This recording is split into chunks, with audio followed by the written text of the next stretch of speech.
नमस्कार, मैं रविश कुमार। केंद्र सरकार ने ट्रक ड्राइवरों की मांग मान ली है और आश्वासन दिया है कि यह कानून अभी लागू नहीं हो रहा।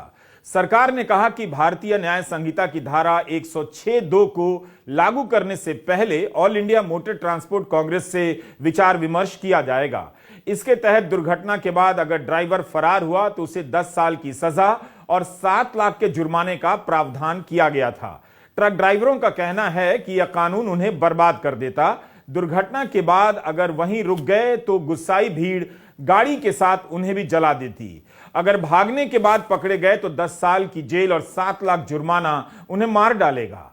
जब हड़ताल शुरू हुई तो इनके खिलाफ ही प्रोपेगेंडा शुरू हो गया, ठीक उसी तरह से जैसे किसान आंदोलन के समय किसानों को खालिस्तानी बताया जाने लगा और हड़ताल खत्म हुई। मगर कानून बनाने में जल्दबाजी, पुराने को नया बताकर ऐतिहासिक कहने की होड़ और सड़क दुर्घटनाओं से जुड़े सवाल अभी खत्म नहीं हुए हैं। यह वीडियो आपके लिए बहुत जरूरी है। पता चलेगा कि भारत में किस तरह से कानून बनाए जा रहे हैं।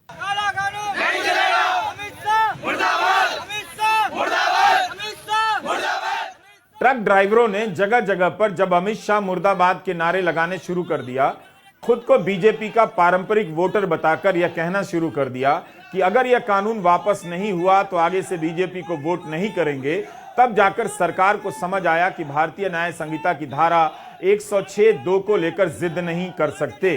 ड्राइवरों का कहना था कि भीड़ गाड़ी में आग लगा देती है, मार देती है। दुर्घटना होने पर सजा मिलनी चाहिए, लेकिन भीड़ बनकर लोगों को यह अधिकार कहां से मिलता है? पहले इस पर रोक लगनी चाहिए। जब तक सरकार यह माहौल नहीं बनाती कि ऐसी स्थिति में कोई भी कानून हाथ में नहीं ले सकता, तब तक इस तरह के कानून का कोई मतलब नहीं कि ड्राइवर को भागना नहीं, वहीं पर रुककर लोगों के हवाले कर देना है ताकि लोग उसे मार दें। किसान आंदोलन को 1 साल लगे थे कृषि कानून वापस कराने में, मगर यहां ट्रक, डंपर, टैंकर चालकों ने एक दिन की हड़ताल से ही सरकार को मजबूर कर दिया। सरकार को कहना पड़ा कि यह कानून अभी लागू नहीं हो रहा है। सोशल मीडिया पर ड्राइवरों के बयान वायरल होने लगे। किसी वीडियो में ड्राइवर कहने लगे कि इसके बाद उन्हें यह पेशा छोड़ना पड़ सकता है, सब्जी बेच लेंगे, ड्राइवरी नहीं करेंगे। इनका कहना था कि 7 लाख जुर्माना देने की हैसियत होती तो हम ड्राइवर ही क्यों होते। गलती करता छोटी गाड़ी वाला, बड़ी गाड़ी वाला। हमारी ये सजा के ऊपर कर रहे हैं, जो सजा घोषित करी गई है कि 10 साल की सजा है, और ड्राइवर को उठा के जो खत्म होगा उसको उठाएगा ड्राइवर, तो वो वैसे ही मर जाएगा। पब्लिक मार देगी उसको, वो उठा के कहाँ ले जाएगा? 10 साल की सजा भुगतेगा और 10 लाख रुपया जुर्माना देगा। वो कहाँ से देगा? मेरे घर में तो है भी नहीं है। रोज कमाता हूँ, रोज खाता हूँ, कहाँ से लाऊंगा? इन बयानों में यह बेचैनियां बता रही हैं कि भारतीय न्याय संहिता की इस धारा का संबंध जिन लोगों से है उनसे बातचीत नहीं की गई होगी। क्या आप जानते हैं कि लोकसभा में जब भारतीय न्याय संहिता का विधेयक पास हुआ तब लोकसभा के ही 97 सांसद निलंबित किए जा चुके थे। इस तरह से कानून बन रहे हैं और बनाने के बाद कभी वापस लिया जा रहा है तो कभी लागू नहीं किया जा रहा। पीआरएस ने हाल ही में एक आंकड़ा जारी किया।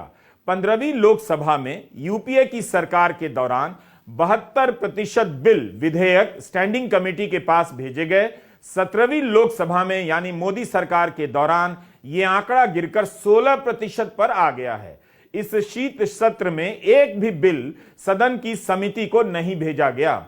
इस लोकसभा में पास किए गए आधे बिलों पर 2 घंटे से भी कम की बहस हुई है। भारतीय न्याय संहिता 20 दिसंबर को लोकसभा में और 21 दिसंबर को राज्यसभा में पास हुई। 25 दिसंबर को राष्ट्रपति ने मंजूरी दे दी। जिस समय इस पर लोकसभा में बहस चल रही थी, आपको याद होना चाहिए कि उस समय विपक्ष के 97 सांसद सदन से बाहर थे क्योंकि निलंबित कर दिए गए थे। विपक्ष के सांसदों को बाहर कर विधेयक को पास कराया गया। जाहिर है गहन चर्चा नहीं हुई और अभी हमने आपको बताया कि सांसदों की समिति में विधेयक भेजे जाने का चलन भी कम हो रहा है, जिसकी वजह से कानून पर विचार विमर्श की प्रक्रिया कम पड़ती जा रही है, कमजोर पड़ रही है। इस कानून के बारे में यानी भारतीय न्याय संहिता के बारे में केवल खूबियां ही खूबियां आपको बताई गई, मीडिया ने इसका प्रचार किया, कमियों का आपको पता ही नहीं चला।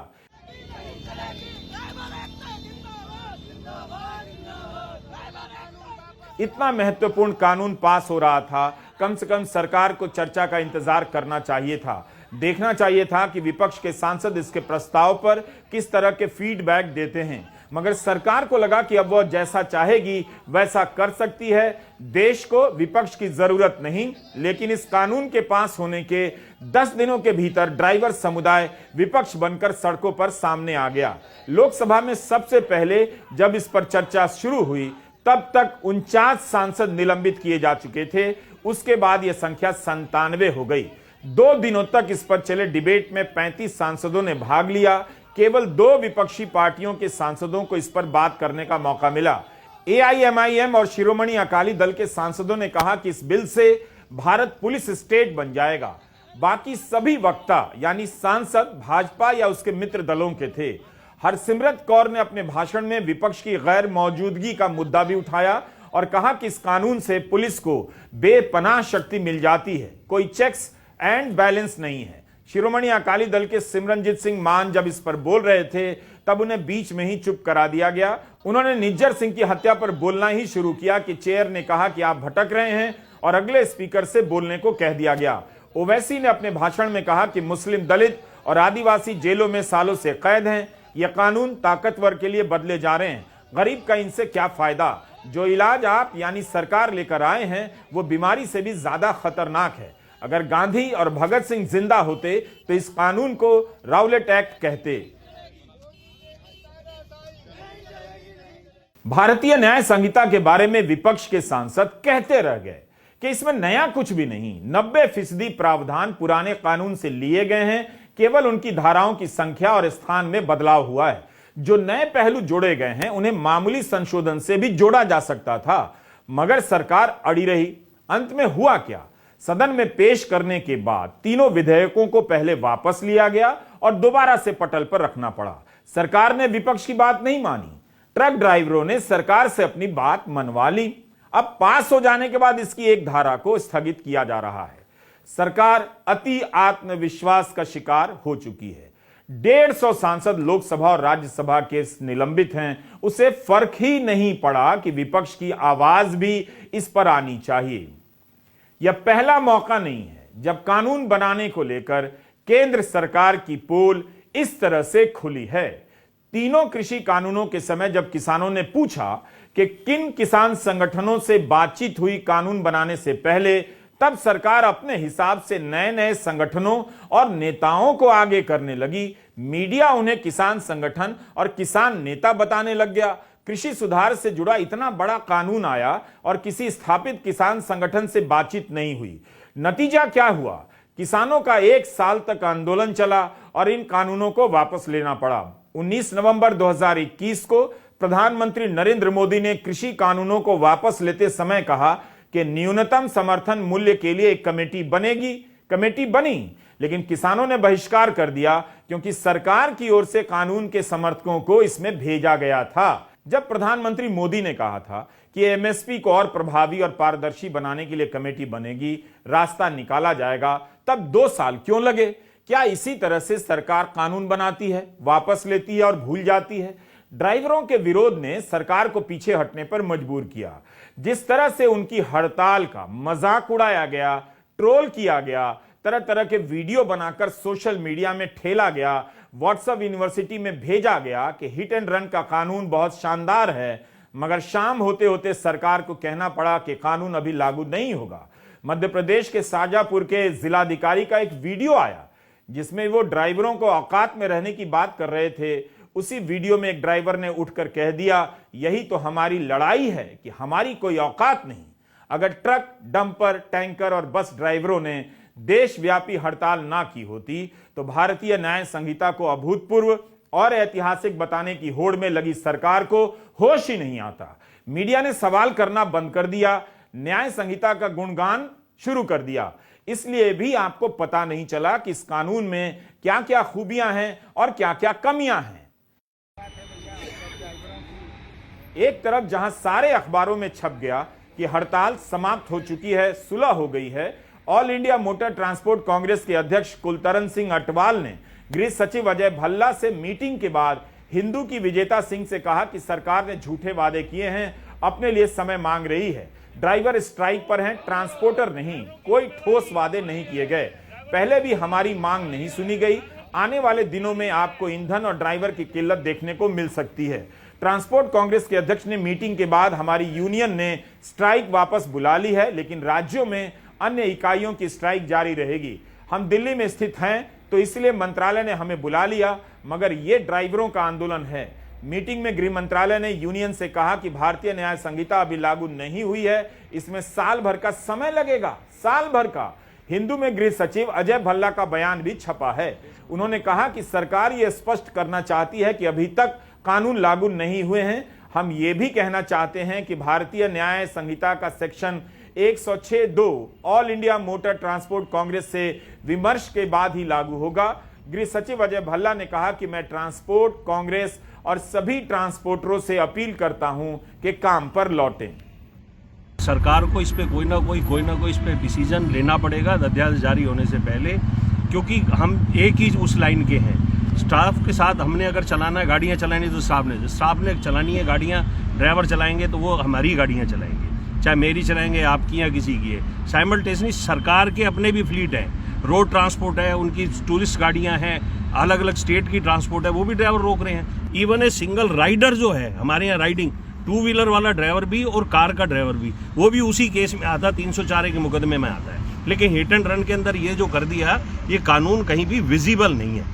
इसी तरह 2019 के दिसंबर में नागरिकता कानून को लेकर देश भर में तनाव पैदा हुआ।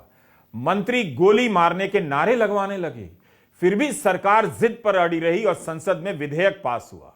विधेयक तो पास हो गया, मगर इसके नियम आज तक लागू नहीं हुए। सरकार को संसद से 8 बार विस्तार लेना पड़ा कि अभी नियम बनाने में समय लगेगा। 2024 का चुनाव आ रहा है। आज के कई अखबारों में यह खबर छप गई है कि नागरिकता कानून के नियम तैयार हैं, चुनाव से पहले इस कानून को लागू कर दिया जाएगा। ट्रक ड्राइवरों के सवाल अभी खत्म नहीं हुए हैं। भारत की सड़कों पर दुर्घटनाओं के 1000 कारण मौजूद हैं। किसी को भी लाइसेंस मिल जाता है, कोई ट्रेनिंग नहीं होती। हिट एंड रन के केस में चालक जिम्मेदार होते हैं, मगर हर दुर्घटना हिट एंड रन नहीं होती। दुर्घटनाओं के अलग अलग कारण होते हैं। सड़कों की खराब हालत, उनकी खराब डिजाइन पर किसी का ध्यान नहीं जाता।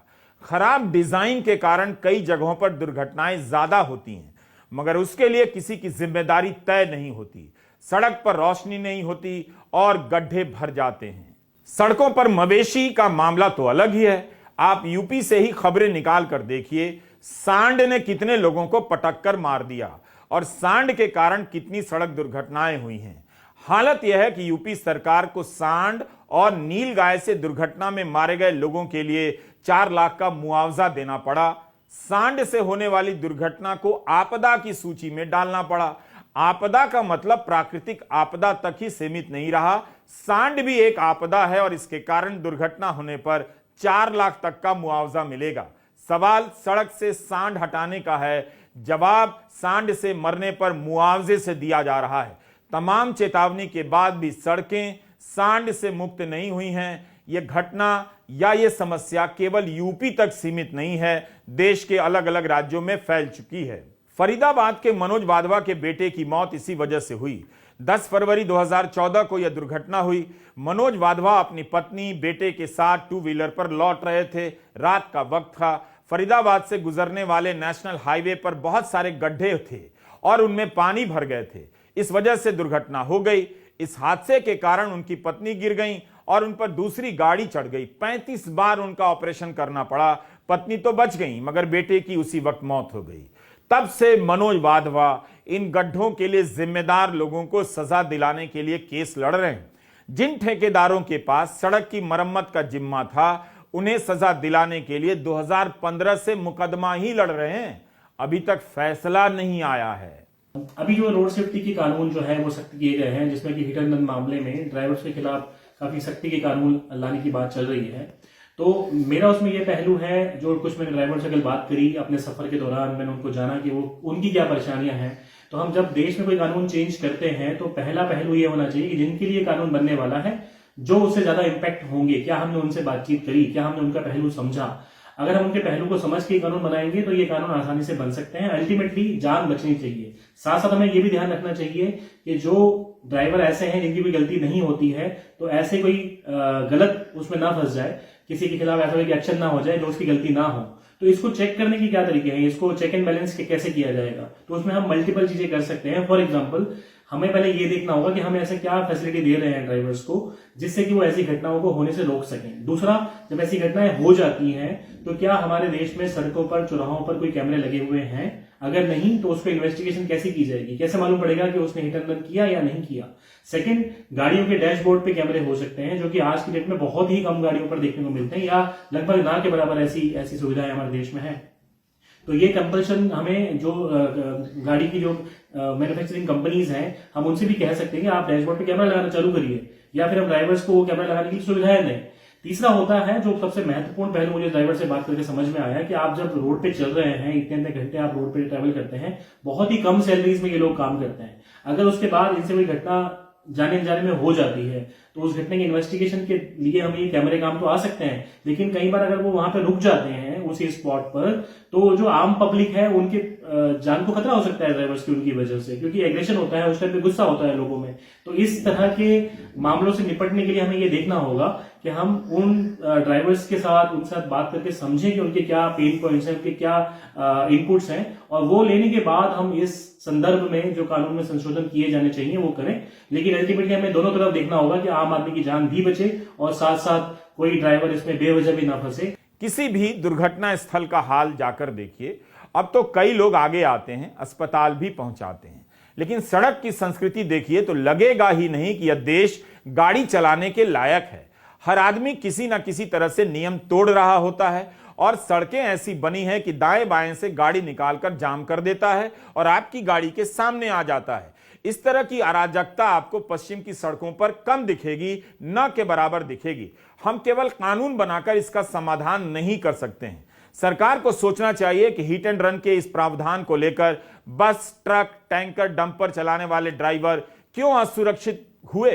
क्यों उन्हें लगा कि यह कानून उन्हें खतरे में डालेगा? आखिर भीड़ कब तक कानून हाथ में लेती रहेगी? आखिर गृहमंत्री की यह बात ड्राइवर को क्यों नहीं समझ में आई, जो उन्होंने सदन में रखने की कोशिश की? गैर इरादतन हत्या में भी मान्यवर हमने 2 बदलाव किए। एक बदलाव किया है कि कोई गाड़ी चलाता है, टक्कर लग जाती है, इरादा नहीं होता है, व्यक्ति इंजर्ड हो जाता है, और फिर वो व्यक्ति पुलिस थाने में फोन करता है, 108 में फोन करता है, अस्पताल में पहुंचाता है, तो इसका इरादा मारने का नहीं है। इसके लिए हमने कम सजा का प्रावधान किया। मगर जो टक्कर लगाता है और जो विक्टिम है उसको मरने के लिए छोड़कर पुलिस या अस्पताल को सूचना नहीं देता है और फिर पुलिस पकड़ते लाती है, हिट एंड रन केसों में 10 साल की सजा का प्रावधान हमने किया है। इससे ऐसे लोगों को एक बात समझ नहीं आती, यह बात अमित शाह ने संसद में कही, रिकॉर्ड पर है, लेकिन यही बात सरकार के सूत्र ने पीटीआई से कही। इसमें सूत्र का हवाला जैसा क्या है? क्या यही बात कल सरकार ऑन रिकॉर्ड पत्रकारों से नहीं कर सकती थी? जो ऑन रिकॉर्ड है वो भी सूत्रों के हवाले से ठेला जा रहा है। अजीब दौर है, हंसी आती है मगर हंसने का मन नहीं करता। ट्रक ड्राइवरों की हड़ताल एक मौका है कि हम उनकी हालत के बारे में भी बात करें। सड़कों के अलावा कई तरह के सर्वे और रिपोर्ट हैं कि कम पैसे मिलते हैं, 12 से लेकर 14 घंटे तक गाड़ियां चलाते हैं, आंखें सूज जाती हैं, आंखें खराब हो जाती हैं, शरीर थक जाता है। ब्रिटिश सेफ्टी काउंसिल ने भी एक सर्वे किया था मार्च 2020 की। उस सर्वे की रिपोर्ट है कि ट्रक ड्राइवर 12 घंटे से ज्यादा काम करते हैं। 50% से अधिक ट्रक ड्राइवर ने कहा है कि वे थके होते हैं फिर भी गाड़ी चलानी पड़ती है। 5 में से 1 ट्रक ड्राइवर किसी ना किसी प्रकार का नशा करता है। 53% ड्राइवर अपने काम से असंतुष्ट हैं क्योंकि पैसा कम मिलता है। कई तरह की बीमारियां हो जाती हैं। राहुल गांधी ने भी ट्रक ड्राइवरों के साथ यात्रा की। ट्रक ड्राइवर ने उन्हें अपना हाल बताया। कैसे आए इस काम में? शुरुआत कैसे की? काम ही नहीं था। काम ही नहीं था, क्या करें? तो एक महीने में कितना चलाते हो? कितने दिन चलाते हो? ऑफ कितने मिलते हैं और कितने दिन चलाते हो? ऑफ नहीं मिलता था। हर रोज? हाँ जी, डे नाइट चलते हैं। और एक दिन में कितने घंटे चलाते हो? 12 घंटे चलाते हैं, 24 घंटे। मुश्किल काम है वैसे। और पैसा कितना मिलता है आपको? की तनख्वाह 10,000 दे रहे थे। 10,000 में बच्चे पल जाएंगे इस दुनिया में। 10,000 में बच्चे पालना। और 10,000 में कितने घंटे चलना पड़ता है? वही 24 आवर्स। रोड पे चलते कोई भरोसा नहीं होता। और अगर एक्सीडेंट होता है तो बीमा होता है नहीं होता? नहीं, बीमा में कुछ नहीं है। और जो आम ड्राइवर होता है कितने साल चला सकता है? लाइसेंस में सर डेट होती है, क्या कहते हैं 20 साल की होगी अब तो 20 साल ही ड्राइवर होगी जब तो लाइसेंस है। 60 वाले भी चला रहे हैं? हाँ जी, 70 वाले भी चला रहे, काफी ऐसे हैं। और कभी भी निकाल सकते हैं? कभी भी निकाल सकता है। वो नहीं। हाँ? चाहे हमारी अपनी खुद की स्टेट क्यों ना हो, ड्राइवर की कोई कदर नहीं। हम टैक्स भरते, सब कुछ भरते, फिर भी हमारी वैल्यू नहीं। बार तो डबल टैक्स हो गया जी, देखिए रोड टैक्स हो गया जी, टोकन टैक्स हो गया जी, सारे टैक्स बढ़ गए हैं। ऑल इंडिया परमिट का टैक्स हो गया जी। भारत में हर साल सड़क दुर्घटना में 1.5 लाख से अधिक लोगों की मौत हो जाती है। परिवहन मंत्रालय का आंकड़ा है कि साल 2022 में 4,60,000 से अधिक सड़क हादसे हुए। इनमें 1,68,000 लोगों की मौत हुई, करीब 4.5 लाख लोग घायल हुए। यह समस्या काफी बड़ी है, लेकिन क्या आप जानते हैं कि मोदी सरकार ने सड़क दुर्घटनाओं को 2024 तक आधा करने का लक्ष्य रखा था। अब इसे बढ़ाकर 2030 कर दिया गया है, यानी कामयाबी नहीं मिली। बड़ी बात यह है कि जिस कानून को मीडिया ने इस तरह से लिख दिया कि इसे लेकर कोई सवाल नहीं, कोई विरोध नहीं, उस कानून की सच्चाई सामने आ गई। ट्रक ड्राइवरों ने इस कानून के ऐतिहासिक होने का भ्रम तोड़ दिया। नमस्कार, मैं रविश कुमार।